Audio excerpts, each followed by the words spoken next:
Welcome to Pindar Poetry. We hope you learned something new. You begin by confirming prerequisites and then start the backup utility. Make sure the server has recent updates and the backup target is mounted and accessible.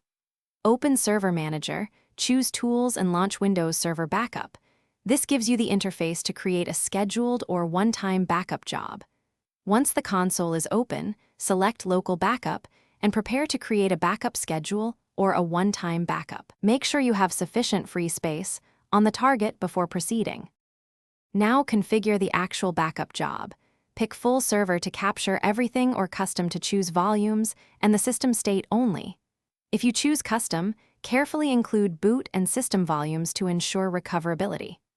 Next, select the destination: local drive for speed, remote share for off-host storage, or a VHDX file for flexibility. Then set the schedule, daily at low load times or multiple runs if needed, and plan retention to balance recovery needs. To finish, run the backup and watch progress in the console. Once complete, validate success by checking the backup history and event viewer for any warnings. Then perform a quick test restore of a small file or simulate a system recovery on a test machine to confirm integrity. If you hit errors, first verify destination free space and account permissions, then ensure network paths are reachable. One key troubleshooting tip: check the Windows Server Backup and application event logs for specific error codes to guide corrections.